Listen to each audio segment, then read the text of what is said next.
Oklahoma State. I've been very, very impressed with their basketball team and what Mike Boynton has done with them. You know, they've had some big wins in the non-conference schedule, and of course, even in their conference game, they've been in every game, and they play well. They split, I think, with Oklahoma, which when you understand the Bedlam series, that's how it goes.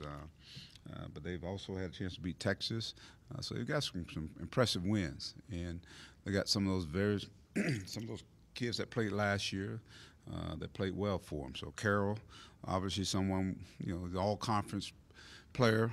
I think he scored in double figures last year for him. So it's a big game on our schedule. And why? Because it pits two of the premier conferences that are playing really good basketball this year against each other in a one day slot.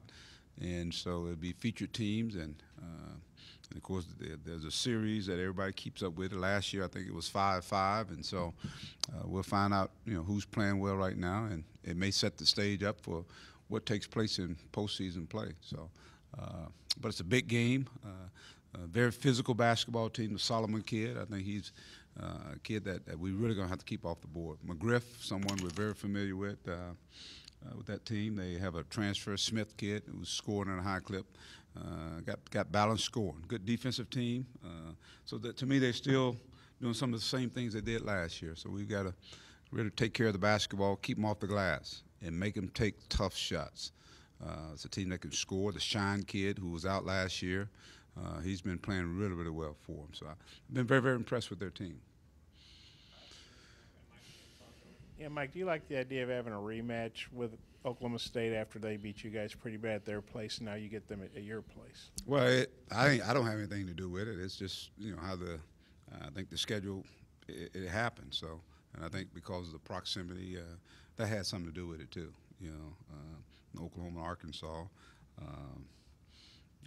But in terms of last year, that game's over with. Nothing we can do about that. They had some great players, some guys who moved on, but they still have a really, really good basketball team there right now. So this is a different year, different team. We're a different team. They're a different team. So, but we get a chance to play in front of our fans and hopefully play some pretty good basketball. I didn't think we played really at all last year. I thought we went down there and they just took us to the woodshed, so to speak. But that has no bearing on this game here. This is a different year. The fact you have so many players back who experienced that, you think that's a motivating thing for them? Well, I'm sure those guys will be ready to play. Our guys are going to be ready to play no matter who it is. At this time of the year right now, all games are really, really big. And so this one here is the next one on our schedule. But I'm sure they're looking forward to it. They didn't play well. I know Darryl didn't play well at all. I don't know if he even scored in that particular game. We had a bunch of guys that didn't play well. But this, again, this is a different team, and hopefully it's a different focus. We'll continue to try to get better and continue to try to find ourselves in terms of how we want to play defensively. And I think that's the message I've been trying to get to our guys, that, the offense will come and go. We got to be good defensively. And so for us to finish the game in Georgia with a defensive stop, hopefully that's something that we'll continue to see with our guys, that'll be emphasized, and they'll take it to heart about playing defense.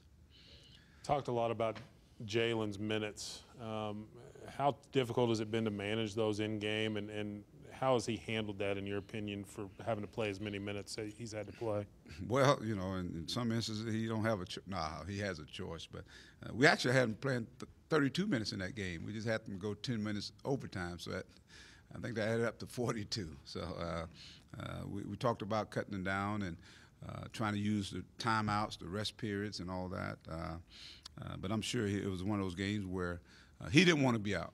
He was very, very effective out there. So, but we got some other guys that are playing well now. So I'm sure that we'll be able to get some of those guys out there. CJ, he's playing with a lot more confidence. Darius continues to play at a high level. And so we got more guys now that are contributing, and that, to me, that lessens the load on Barford. Coach, Carroll is improving his scoring average in conference play from what he was doing in non-conference. How do you stop a guy like that? Well, we got to make him work for it. I think he's a guy that can step out and shoot the basketball. He's a guy that gets to the hole. He gets a lot of offensive rebound. He gets to the free throw line quite a bit.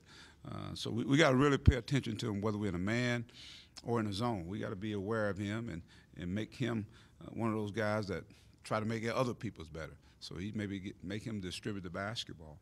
But we got to be where he is and make it very, very difficult for him to score. And how much has it impacted the energy level, being able to bring Macon off the bench in the last couple of games? I tell you what, it's just giving us some balance, I think. I think more than anything else, and I think it's giving Daryl an opportunity to come out and just play basketball. But the last game is just from game to game. Dustin Thomas, who's been a starter, he comes off the bench. Well, guess what he did? He brought some super energy coming off the bench. Trey Thompson, who played 12 minutes, I think, in the previous game. I think he played 28, 29 minutes in the last game. Big difference. So when you start getting multiple guys that are coming off, and that's what we're talking about, the development stage. This team is developing, and as it develops, you get more guys who are going to be contributing in a consistent way, whether that be in points, energy, hustle plays. In Trey's case, it was a block shot. That was big for our basketball team. So, but with Daryl, I think he gets a chance to come out and play, and again, he turned the switch on in the second half, and our guys did a good job of screening for him, and he was moving without the basketball. And I thought he didn't play frustrated. There are times we've seen him where he's played frustrated. He didn't play frustrated. He played through the mistakes. He played through the missed shots. He played defense. And so that's a good thing to see. To me, that's a good sign of us as we try to get better. Mike, there have been instances in the last two games where the TVs have caught Anton really grimacing in pain during points of the game. Say it again now. Anton, it looks like he's been grimacing in pain a couple of times the last couple of games. Is he still playing injured? And if he is, what have you thought about what he's been able to contribute the last couple of games? Well, I think, he's twisted his ankle a couple of games ago, and I'm sure he's still, I'm still think it's probably sore at times. I mean, he's getting treatment while he has time off. So, but, it's, can you play with pain? That's the biggest question mark. And so, but it just tells you about his heart. I mean, he went to the basket in that game the other day, and I thought it was more when he planted to go up than it was somebody hit him. He got the and one in the game the other day, and I think he probably stung it a little bit. But he's a warrior. That's what he is. He's a warrior, and I applaud him for that. He came out and even took a big charge in that game. So keep making plays. He made a big play. I think the score was tied up. He gets the bucket to get us ahead before they make two free throws to get it over to overtime. So, again, he's playing with his heart. Mike, watching the game film, reviewing the film, what was Georgia doing to limit Gafford's shots, or maybe what was he not doing to get shots, and just kind of how do you think he'll respond? I think Daniel continues to learn lessons. He went against a very veteran, crafty player. The big kid, Obadeko, he was pushing him around, and then, of course, when Maton got him, they pushed him out of the, pushed him away from the basket. So now he's having to work to get to the basket, and I thought they did a good job of really just making him a little smaller. He didn't play as long as he's been playing early on. So I think it's just the physicality. They got real physical and pushing him off the spot, and we've got to continue to do a better job of getting him in position where he can score and utilize what God has gifted him. He's a guy that can really, he can rebound and be on the other end of the floor before anybody gets down there. So it's one of those lessons that he's learned, but we got to have him give us inside presence, because I think once he gives us that inside presence scoring, then he's going to give us some great things on the defensive side of the ball as well. Coach, finally getting the monkey off the back for this season of winning on the road, how big of a confidence boost do you think this is for this team going forward? To me, it was the next phase, and we've done pretty good at home, with the exception of the LSU game. We've played games on the road where we start off behind, but in this particular game, we actually, as I said, punched back and made it a ball game right before halftime. So to me, it's a progression of the things that we preach day in and day out. These are the same guys that, for the most part, that won 6 games on the road last year. So they didn't all of a sudden forget how to win. It's just a matter of these guys getting all on the same page and understanding it's going to be about our defense. You just can't go out and outscore people because that shooting comes and goes, but your defense can be there each and every night.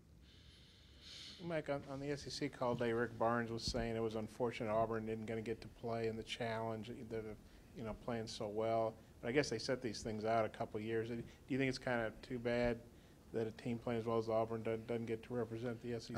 They're playing well. I'm sure but it's something that's already set. So the SEC, they do that. I mean, they select the teams, and but it's a team that's playing really, really well right now. And they probably could. But then you look at the depth of the league, the teams that are playing in it, I think they're going to go out and they'll represent real well. The teams that are in it right now.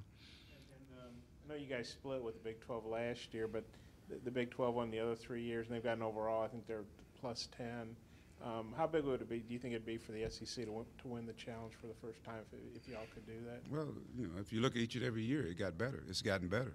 And if we're two of the premier leagues, and you get a chance to showcase your teams off in mid-season, then obviously that's going to be a plus for you. So, no, it is a big deal, and I'm sure our coaches, their coaches, in the Big 12, they're looking forward to playing this. They got a captive audience. Just SEC Big 12 games, and for us it'll be that next step, I think.